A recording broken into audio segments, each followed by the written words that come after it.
L'usure est interdite où qu'on la trouve, quelle que soit sa forme, au détenteur du capital et à l'emprunteur avec intérêt, que ce dernier soit pauvre ou riche. Le riba fait partie des grands péchés, pour ne pas dire des plus immenses péchés. C'est pour cela que l'imam Malik, que la miséricorde d'Allah soit sur lui, a dit: J'ai lu entièrement les pages du livre d'Allah et je n'ai pas trouvé de chose plus répugnante que le riba qui puisse pénétrer dans le corps du fils d'Adam. Prenons exemple du prêt avec intérêt pour l'achat d'une maison. Que dit le Coran? Premièrement, le riba, c'est-à-dire l'intérêt usuraire, figure parmi les plus mauvaises acquisitions. Le riba fait partie des revenus les plus impurs. Et c'est pour cela que Allah Azza wa Jal a dit: Ô vous qui croyez, craignez Allah et renoncez à tout reliquat de riba si vous êtes réellement croyants. Et si vous ne le faites pas, soyez certains d'être en guerre contre Allah et son messager. Il sera dit à celui qui pratique le riba, le jour de la résurrection: Prends ton arme pour la guerre, car tu es en guerre contre Allah et son messager.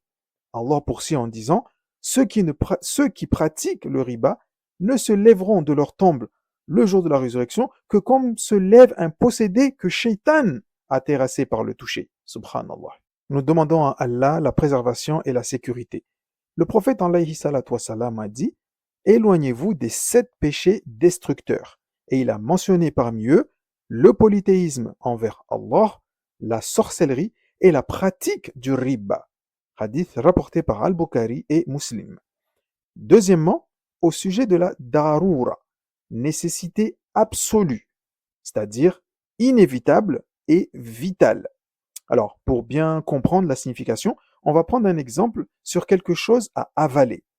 D'accord? Par exemple, dans la situation où une personne doit consommer quelque chose d'interdit, exemple de la drogue, sous peine de mort, rendant ainsi permise la consommation de ce qui est haram. Voilà ce qu'est la darura.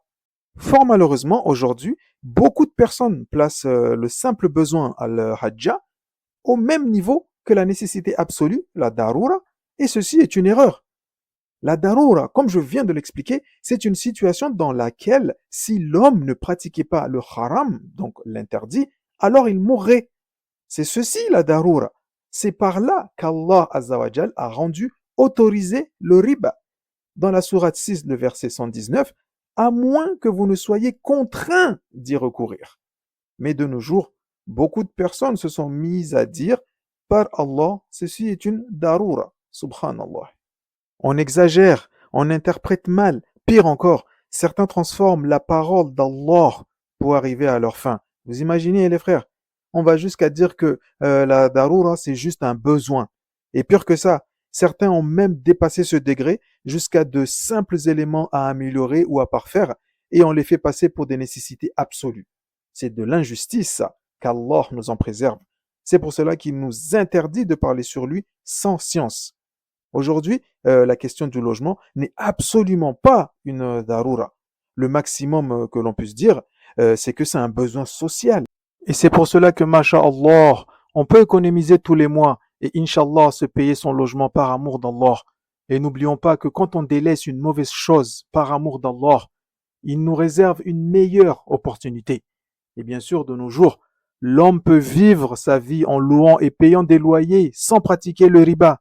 Et nous demandons à Allah la préservation et la sécurité. Donc, mes frères et sœurs, craignons Allah Azza wa Jal, car cette vie d'ici-bas ne compense nullement la vie de l'au-delà. La vie d'ici-bas est une étape, puis elle se termine, et l'homme s'en va et la délaisse. C'est bien là, soit ils te délaisseront, soit c'est toi qui les délaisseras. C'est-à-dire que la vie d'ici-bas n'est qu'un instant.